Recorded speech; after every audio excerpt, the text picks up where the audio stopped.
Welcome to your college-bound kid, a podcast for parents, college counselors, students, and anyone who wants a weekly deep dive into the world of college admissions. Hi, I'm Susan, and I'm a college counselor and have read applications for a small liberal arts college and 2 research universities. My twins are recent college graduates. I'm Lisa, and I'm a clinical psychologist and college counselor. I have a daughter in college, a daughter in high school, and a son in middle school. After 30 years in Chicago, we recently moved to North Carolina. My name is Mark. I'm a college coach in Atlanta and the parent of 2 daughters. Karis, a graduate of Davidson College, and she is the founder of the Spanish tutoring company, SpanishHelpToday.com. And Joy is a graduate of the University of Georgia, and she is getting her master's degree at North Carolina State University. Friends, I am ecstatic, elated, exuberant after being on the road 7 days in Wisconsin and Minnesota, where I visited 4 colleges, and another 7 days in Colorado, where I visited another 4 colleges. And if I'm counting correctly, I got to meet 10 of our listeners on the road. It was very, very exciting, and I miss it. I miss getting out there, and I can't wait to get back out and travel more and maybe get a chance to meet some of you. But I'll be talking more about that in up-and-coming episodes as I either do college spotlights or visit reports. For now, the announcement I want to share with you today has to do with U.S. News & World Report, and one of the many reasons why you do not want to rely on their rankings and why you want to generate your own rankings in your own mind, customized for you, is all the errors. It's fraught with errors and inaccuracies.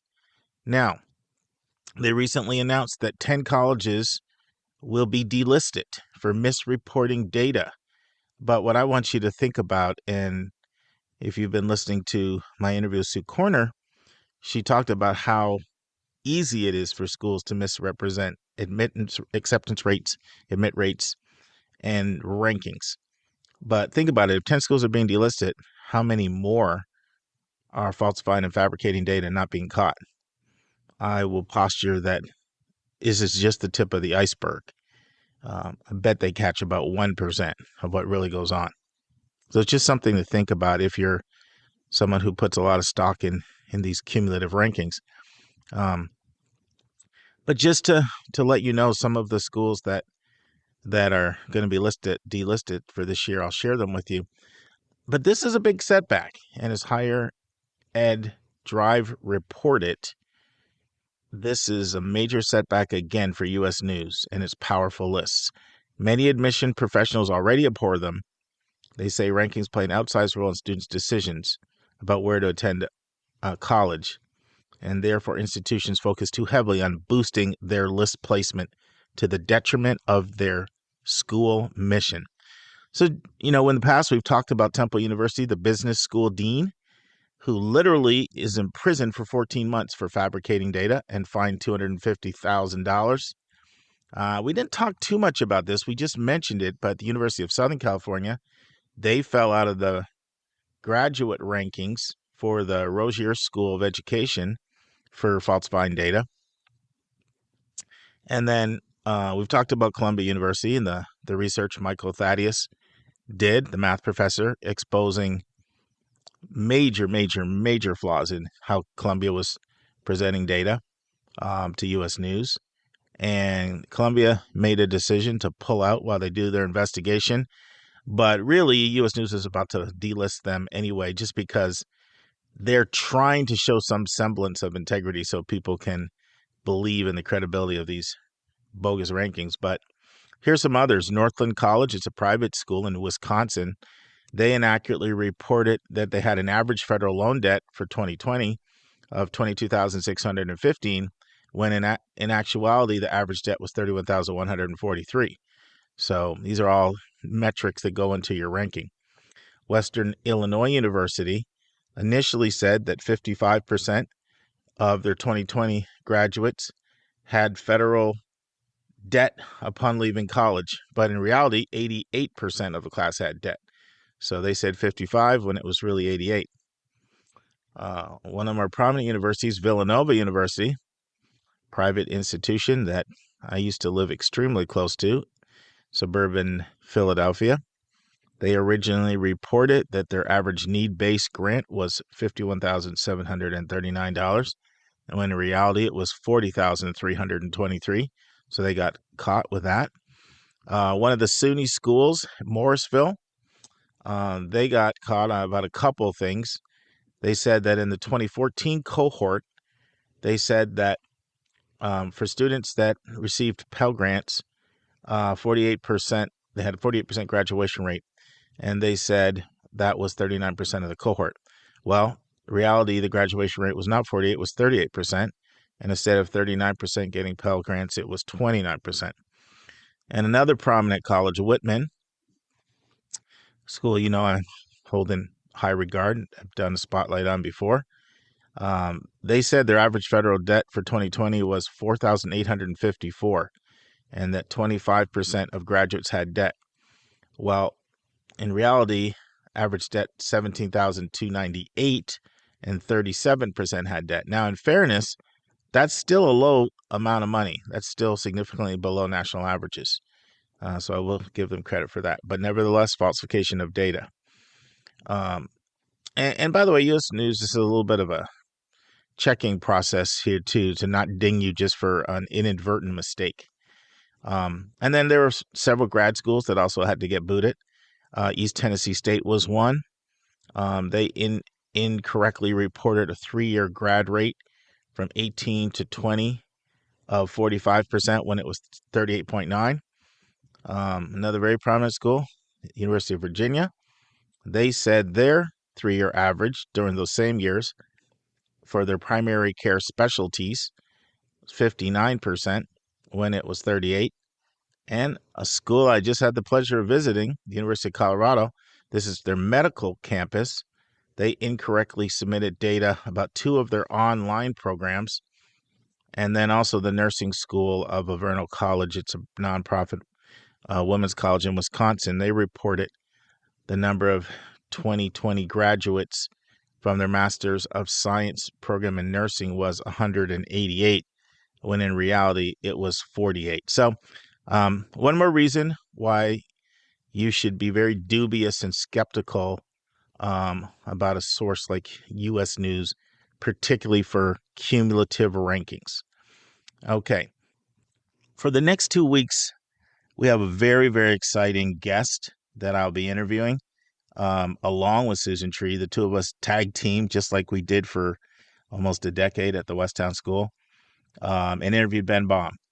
And Ben is the vice president of enrollment at St. John's College, which arguably is as unique as any school in the country. It's just a really unique school for people who absolutely love reading and then coming to class and discussing those books. Their Great Books program is legendary. The other thing that's legendary is they have 2 campuses, one in Annapolis, Maryland, and another in Sante Fe, New Mexico. And guess what? You can go back and forth between campuses.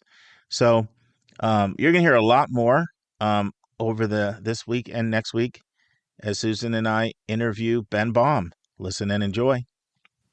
Friends, you're in for a treat today. You get 2 special things. You get Ben Baum from St. John's College. How are you, Ben? I'm great. Thanks for having me here. Great. And you also get Susan Tree, and it's our first time we've ever had 2 people do an interview together. And Susan and Ben know each other from almost 12 years ago. So you get all 3 of us. How are you today, Susan? I'm terrific. And you know, Mark, that Ben and I actually have the same last name. Oh, that I didn't know. Because Baum is tree in German, right, Ben? Oh. Absolutely. It's just been yankified in a way so that Yes. it ends up being pronounced Baum instead of the proper Baum. Baum, that's right. So do you go by Baum or Baum? Baum is the way I was raised, but I'm sure that's a Yankee pronunciation from Massachusetts. Well, that's what I get for not taking German or not having enough conversations with Norm Robinson at Westtown. And right. My lack of German showed up here. Well, great, Ben. Why don't you start by just tell us your backstory, and you can take it wherever you want. Certainly want you to walk us up to what you're doing today and various admission roles you've had. But whatever you want to talk about, some people talk about family, some people keep it in the professional realm. I'll just let you go where you want to go with it. Sure, and I have a somewhat unusual path to my current profession. I can start way earlier than that, though. I mentioned a moment ago that I'm from Massachusetts, and it's true. I grew up in Plymouth, Massachusetts, which is famous, obviously, for a lot of history. And I grew up surrounded by the Mayflower and the legends of the Pilgrims and some of the history of the Pilgrims and the Native American communities in Plymouth. And so history has always been a big part of what fascinated me about the world. And I think it comes from that early experience. I went on to Amherst College, where I studied history. I went to the University of Oxford to study even more history. And then I went to law school at the University of Michigan, where I studied law, but also a lot of history baked into the law. And so that was this somewhat unusual path to ending up in admissions. I worked in a law firm for a number of years in Boston. It wasn't what I wanted to be doing with my life. And so I left to do something utterly different, which was to work at Tufts University in the admissions office there. And I stayed at Tufts for 6 years before I took this position at St. John's, which was a step up in my career and a whole new geography. I live here in Washington, D.C., which is just outside of Annapolis, and that's where the one of the two campuses for St. John's College is located. That's fantastic. And Susan, why don't you sort of mention how you've known Ben? Well, when I was the director of college counseling at Westtown School, which is where I knew Mark from when he was working there in admissions, Ben was my Tufts University admissions liaison. And that was, what did we say, Ben, prior to 2010? It was probably right around then, yeah. Right. And that was when, pre-pandemic, obviously, admissions counselors were responsible for cultivating geographic regions and would visit high schools, public and private high schools, day and boarding high schools, get to know the college guidance folks, meet with students who were interested, which was always a great kindness because my school was a boarding school. So students were a little less mobile when it came to making campus visits. We also had a great deal of socioeconomic diversity at Westtown, Mark, as you know, and those were kids who were very well served when admissions people came and met with them in their home turf. And Ben was my Tufts rep and was someone just I admired a lot. He communicated incredibly well. A university that I felt had a mission. Tufts was a little bit different. I had come out of NESCAC admissions myself, so I was very familiar with it. And when I knew that Ben had moved on to St. John's to become the admissions leader, I was thrilled. I was thrilled for him and for the college. Yeah, and I can attest to that because, we're doing a series of interviews with senior admissions folks, and I put out the interviews that get booked to our team and say, anybody want to join me on this? And Susan grabbed you right away, Benjamin. She's like, but put me down for Benjamin Baum. So it's interesting to get that background. So, well, I'm honored. With that in mind, take 3 to 5 minutes to just kind of give us the overview. The way I say this, you bump into a complete stranger in an elevator and they say, tell me who is St. John's? How do you answer the question?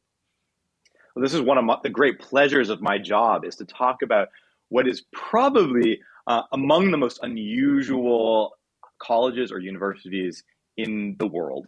And it's part of what drew me to St. John's to begin with, that we do something that's fundamentally different from what you find most other colleges doing. In fact, just recently, there was a New York Times piece written about St. John's, and the title of the piece was "The Most Contrarian College in America." And we I don't think we'd ever been called contrarian before in quite those words. We had been called the most rigorous college in America. We'd been called the most intellectual college in America. We've been called a lot of these things, but it all boils down to this extremely unusual curriculum we have. We call it a great books curriculum. But the notion behind what we do is unlike other colleges that have majors and have departments that have their students read textbooks and then attend lectures. St. John's has none of those things. We have a core curriculum where all students together are reading around 200 of the greatest books ever written. And you start in the ancient Greek world with Homer, reading the Iliad, reading the Odyssey, and you begin to read your way through history into the modern world by the time you're a senior. And the books are entirely interdisciplinary. And so I say books, and people often think immediately of literature, and we read a lot of great literature. But in fact, when we study physics, we read Ptolemy, we read Einstein. When we study philosophy, we read Plato, and we read Nietzsche. When we read great literature, of course, we're reading Shakespeare and Jane Austen, and we're reading Sappho, and we're reading Toni Morrison. By the time you are studying subjects like the languages, we study ancient Greek at St. John's, which is a somewhat unusual language to study, and we also study French, and so you're able to go back to some of these authors in the original.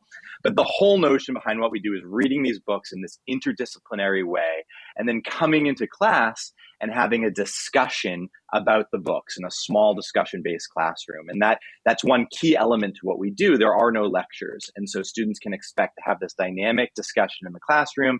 And then when they graduate, after 4 years of reading these texts and discussing them, everyone graduates with the same degree, which is a Bachelor of Arts in Liberal Arts. And and not only is this a contrarian curriculum, but in some ways it's a contrarian setup for a college as well, because I mentioned earlier, I'm based on our Annapolis campus, which is just outside of Washington, D.C. in Maryland. But in fact, St. John's has two campuses. And so our second campus is in Sante Fe, New Mexico, on the other side of the country. And we do the exact same curriculum in each of these two amazing locations, but we do them in two very different locations with very different cultures and different students who are drawn to each.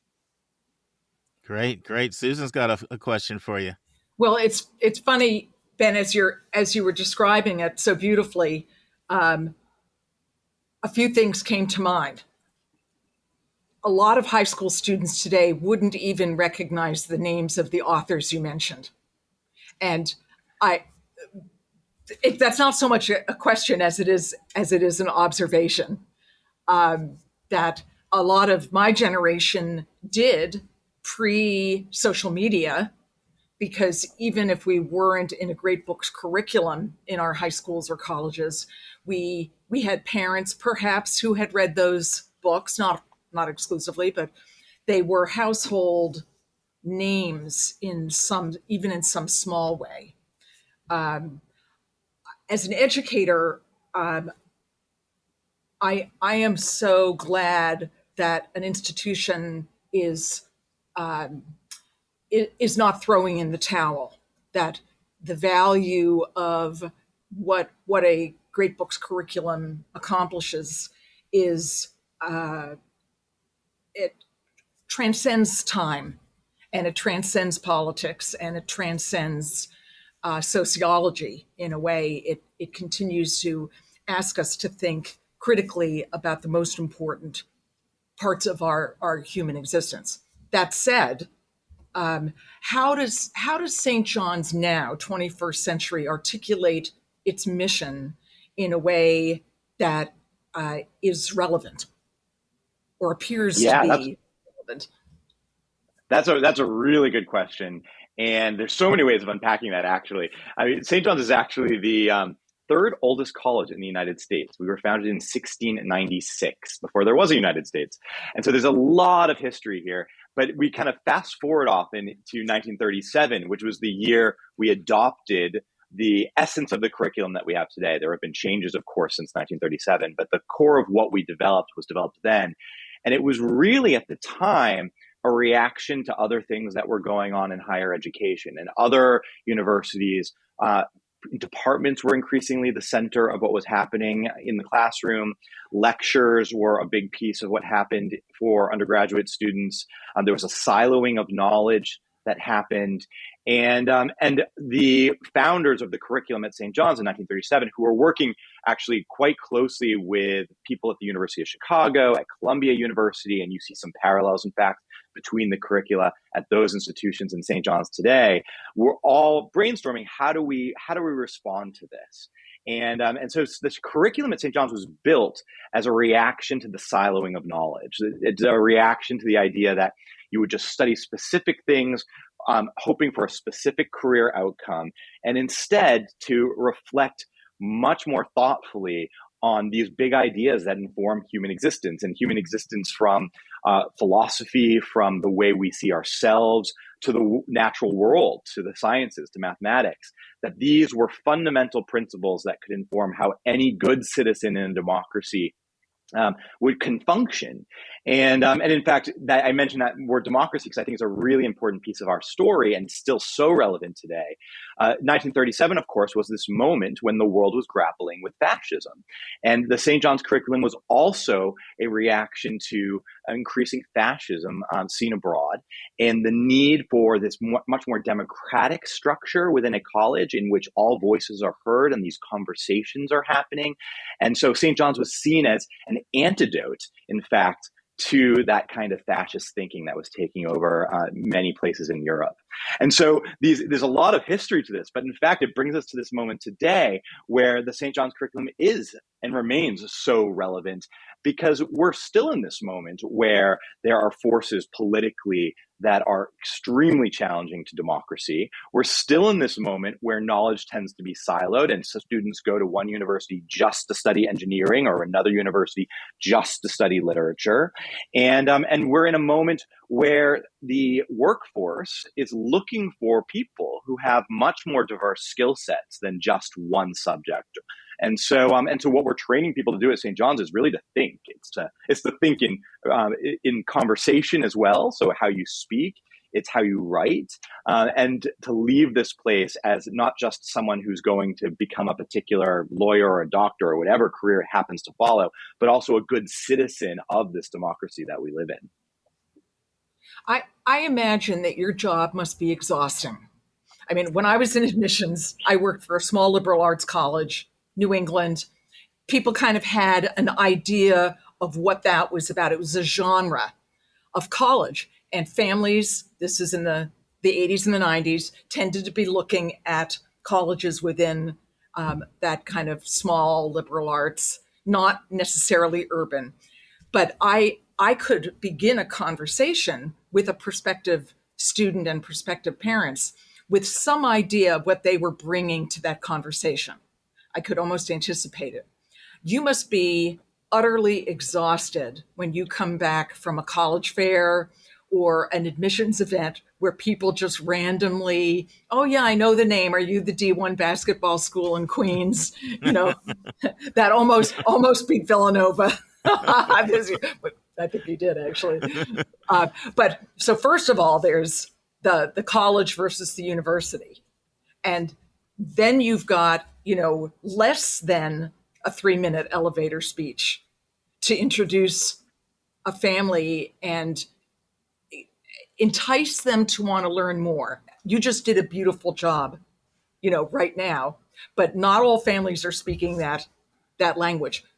Now, those of us that work with kids and parents all around the world, we're working for you.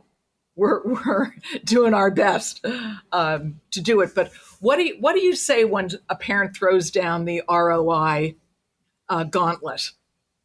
Yeah, and I'll start this off by saying it doesn't happen infrequently that someone calls our office and says, I'm standing in front of the admissions office waiting for my tour, and I'm right there, and I look outside and I say, I don't see you, and they say, I'm right here in Queens waiting for you to begin this tour. And so I know my colleagues at St. John's University in Queens quite well. We stand next to each other at college fairs. We pitch in for each other when necessary, when a student clearly is looking for one versus the other. Right, sure. But yes, I mean, the challenges of going out in admissions for St. John's College are huge. We are a small liberal arts college, like you're saying, and we share many of the same challenges that other small liberal arts colleges share.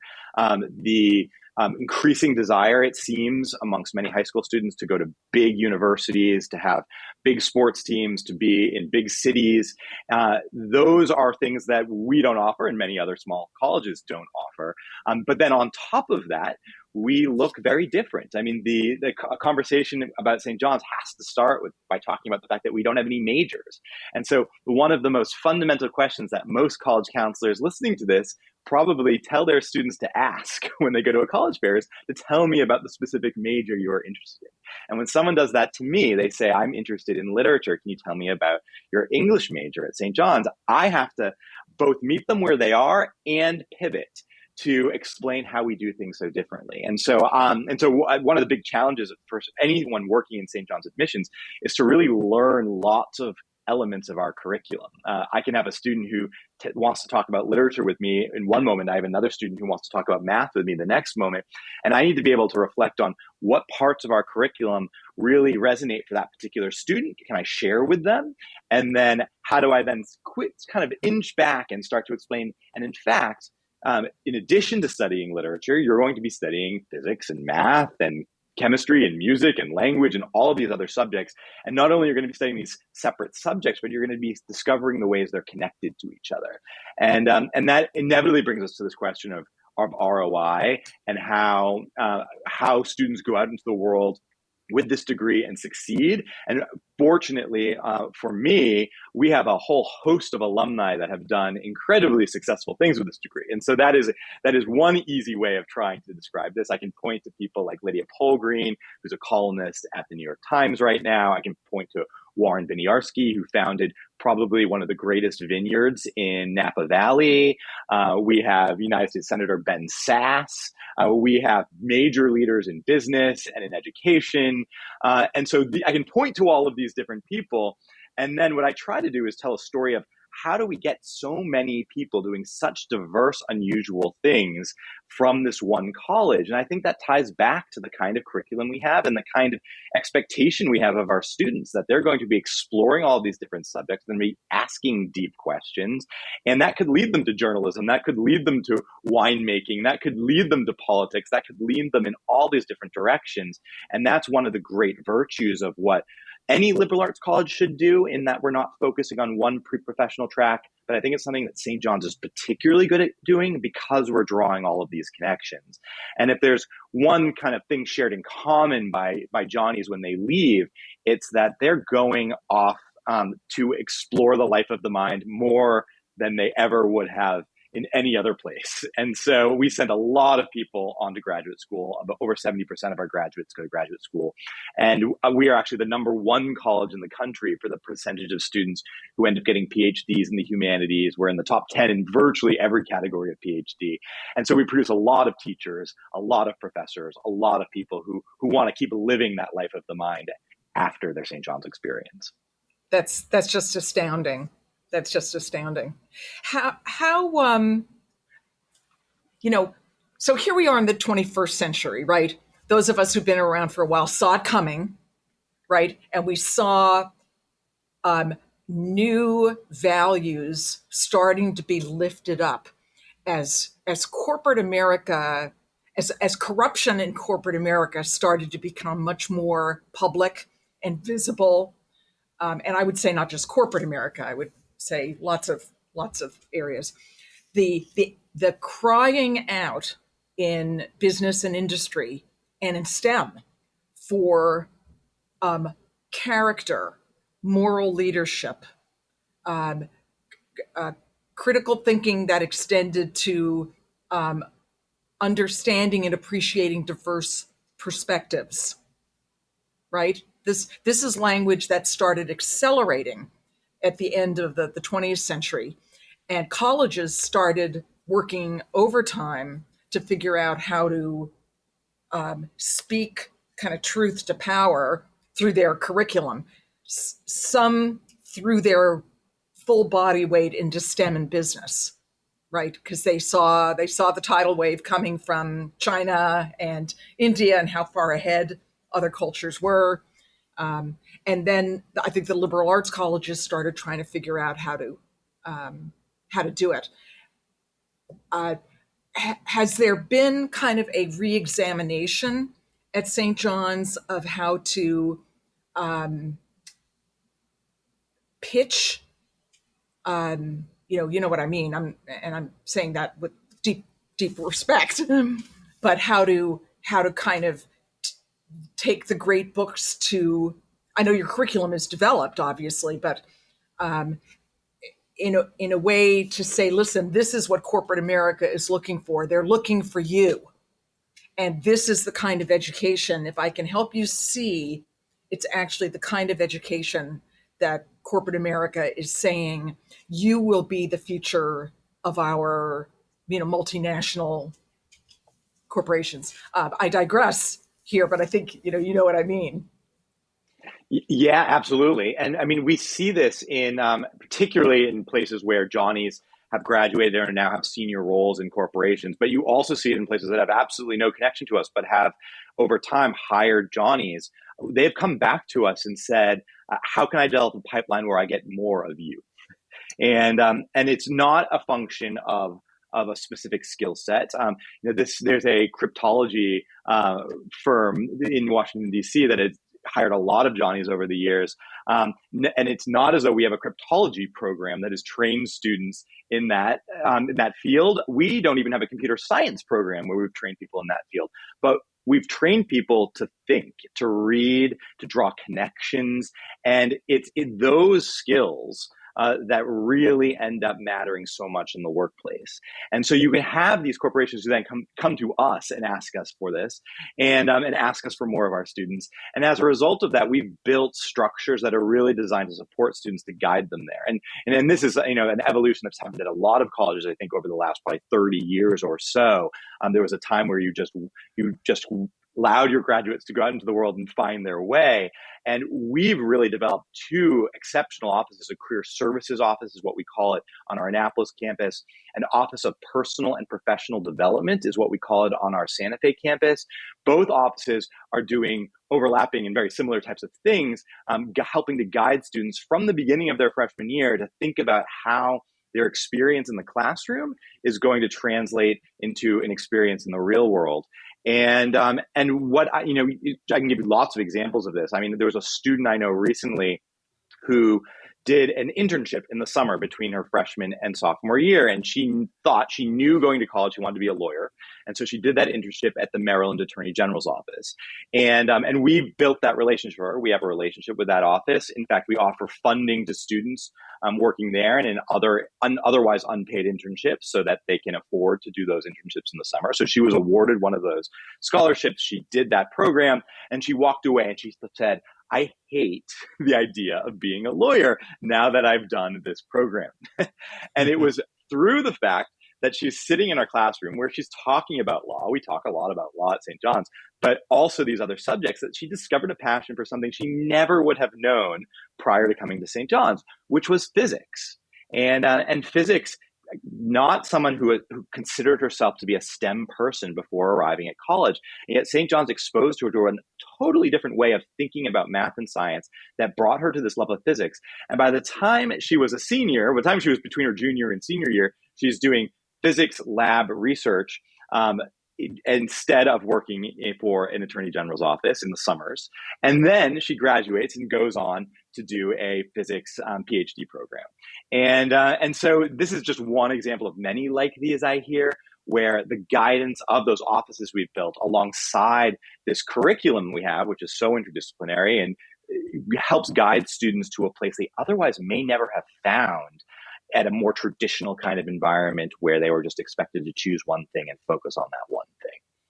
Benjamin, I got a couple questions. I'm thinking of a listener that's sort of trying to visualize sort of what the experience is like. And so obviously you've commented on reading a couple hundred books, but if you could go a little bit more in depth into the curriculum in terms of the core component, like what is required, what's optional, and then also if you could talk a little bit more about the classroom experience and especially the role that tutors play in your system. Yeah. And maybe the easiest way of doing this is to kind of just paint a picture of what it's like for a freshman during freshman year.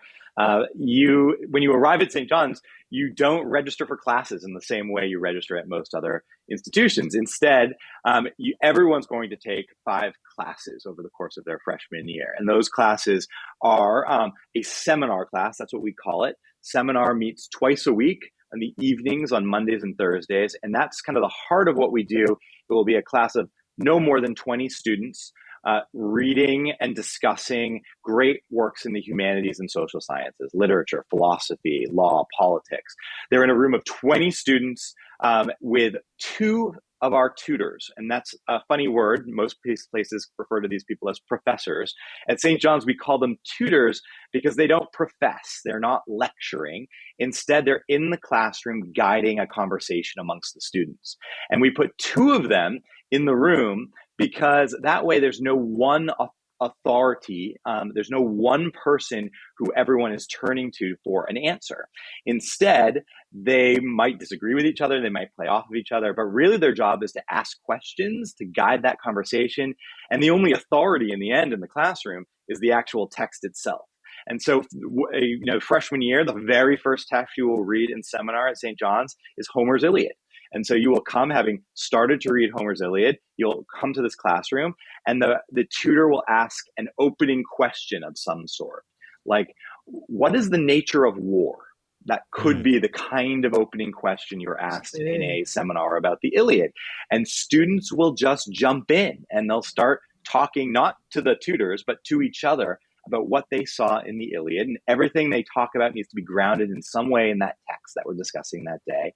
But that conversation and seminar will go on for 2 hours and then often spill outside that 2-hour period into the coffee shop or into the dorms or just elsewhere on campus because students never want to stop talking about these books. But that is just one of the 5 classes a freshman takes freshman year. Seminar.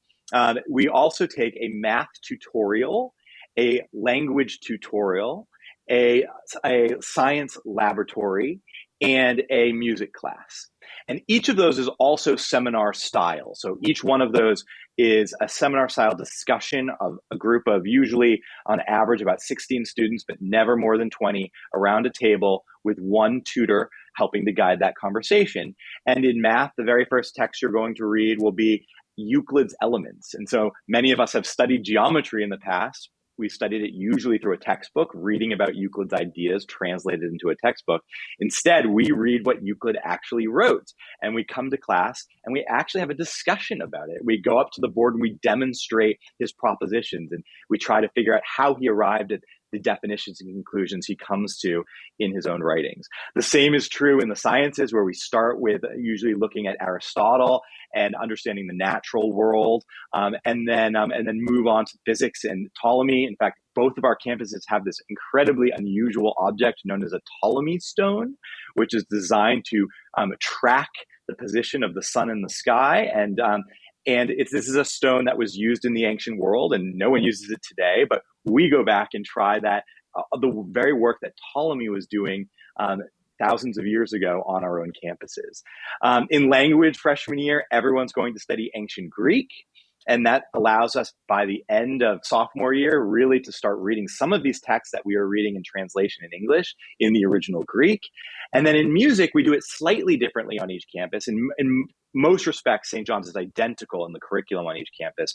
But in this respect, music freshman year in Annapolis is freshman chorus, where the entire freshman class comes together and they sing. In the sophomore year in music, they shift to do music theory. In Sante Fe, we do it in smaller groups. And so we start talking about that music theory right from the beginning, and we have smaller groups where they're singing in those groups in a classroom setting. But that is a typical freshman year. It's those 5 classes. Everyone's doing those classes together. And as a result, you have this kind of culture at St. John's where everyone knows what everyone else is doing in the classroom and can talk with each other. And so you could show up in the dining hall and sit next to someone who's a freshman in a totally different section from you, and you're both reading the Iliad, yet you've probably had really different conversations about the Iliad. And so you're able to talk about what those differences were. And at the same time, in fact, you could be a freshman who sits down in the dining hall next to a senior. And that senior is, of course, reading a very different text, but they went through the same experience as a freshman. And so they remember what they were discussing when they were reading the Iliad at that point in their career. And so this connection between the classes, in fact, the connection between our students and alumni is really palpable because it's just shared experience where everyone's gone through this core curriculum together. The classes remain roughly similar, usually 4 classes each year for the remainder of sophomore, junior, and senior year. The biggest difference in junior and senior year is that we suspend seminar for a period of time each of those years. And instead of seminar, we have one elective class each of those years. We call those elective classes, funny name, we call them preceptorials, but they're from a list of possible other books to read. And so those students will choose those books and they'll spend time in a seminar setting discussing a book that they otherwise wouldn't have discussed in their typical seminars. That was well articulated. Now, one question I'm curious about, you've obviously done admissions at Tufts, and how here you are doing it again at St. John's. What are the differences in terms of things you look for in an applicant for a St. John's student that may be different than what you were looking for when you were recruiting for a Tufts student? Yeah, I think that's a really important question because I think it also gets to the heart of part of the magic of American higher education, which is that we have thousands of institutions and they're doing really different things. And probably no institution is doing things quite as differently as St. John's is doing them. But those differences matter, and they matter in the experience of the students, and they matter in what our admissions processes look like as well. Process should reflect the kind of student who would thrive at our institutions. And so there are many similarities between the process we had at Tufts and at St. John's. We, for instance, both use the common application. But there are also a lot of differences. At St. John's, we're looking for that student who's going to come to our classroom and thrive reading these books and having this conversation. And sometimes you get a sense of that by looking at someone's transcript, maybe at looking at test scores, reading recommendations, but sometimes you don't. Sometimes, and very often, in fact, you get a sense of that fit from an interview, from the essay we ask our students to write as a part of the application. And so I have students who come to St. John's who are top students in their high schools, and they wrote great essays in their application, and they're perfect students at St. John's. I have other students who apply who were not perfect students in their high schools. They might have very flawed transcripts. We're test optional. We've been test optional for 40 years. They may not have brought test scores at all. And yet what I read in their essay tells me this is someone who's going to succeed here. And that essay that matters to us most is the supplemental essay we ask students to write, where we ask them to write about a book that they consider great and how it's influenced their life in some way. And they can pick any book they'd like as long as they consider it great. And that gives us a flavor of how they think about books, how they think about ideas, how excited they are about the kind of experience they're going to have with us. And so that's why that essay kind of takes preeminence over everything else in our admissions process. And you see it in who's reading applications as well. At St. John's, very unusually, we have admissions readers, people like me in the admissions office. But in fact, every application is also read by one or two of our faculty members, so one or two of our tutors. And that reflects the importance we place upon finding students who are going to be really the right fit and are going to thrive in the classroom setting itself. Ben, not all high school kids are intellectual giants. They may be on their way, but especially young men may be typically 2 or 3 years in terms of cognitive development, a little outdistanced by the young women.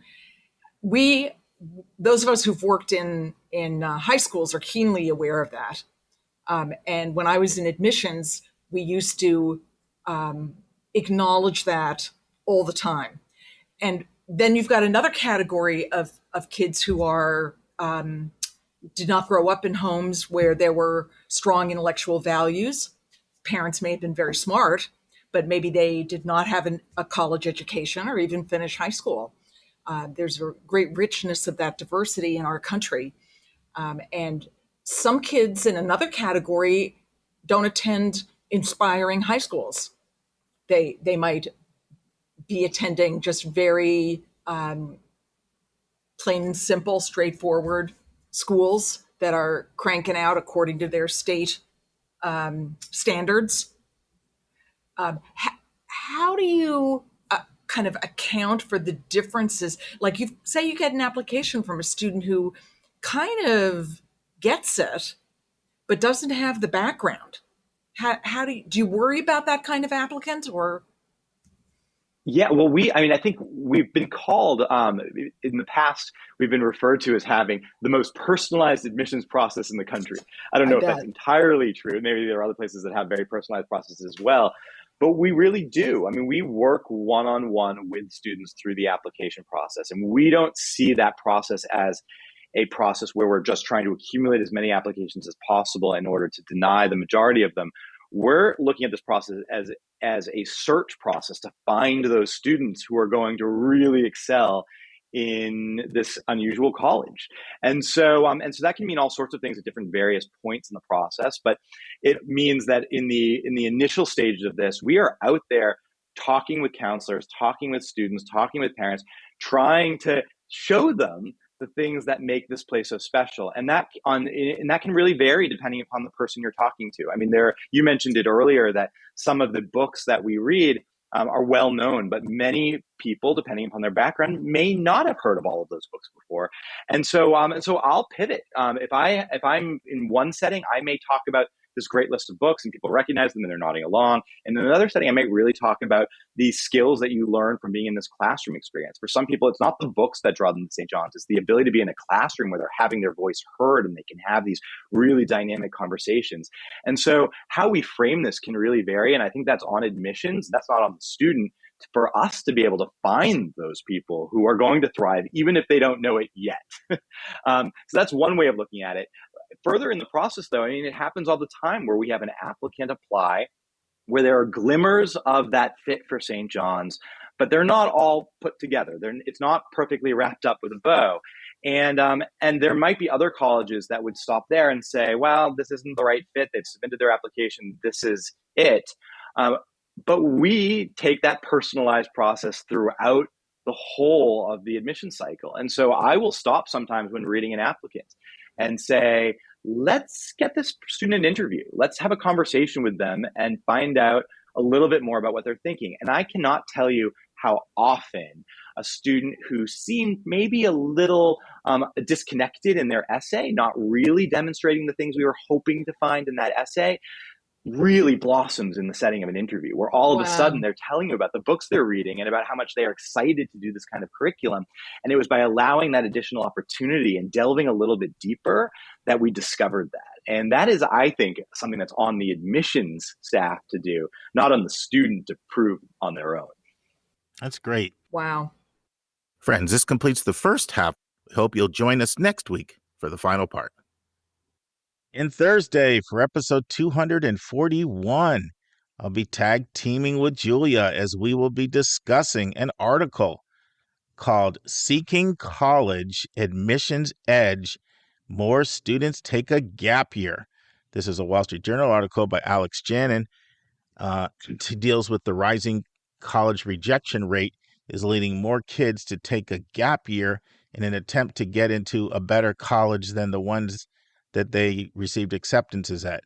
And Julie and I will be commenting on whether or not we think this is a prudent move, and we'll also relay more details of the article. For our question from a listener segment, it's bonus content time. And I take the lead on this. I attended a fantastic presentation in my travels by several admission leaders looking at what is keeping them up at night. And I go over about 13 or 14 reasons that were shared in the presentation.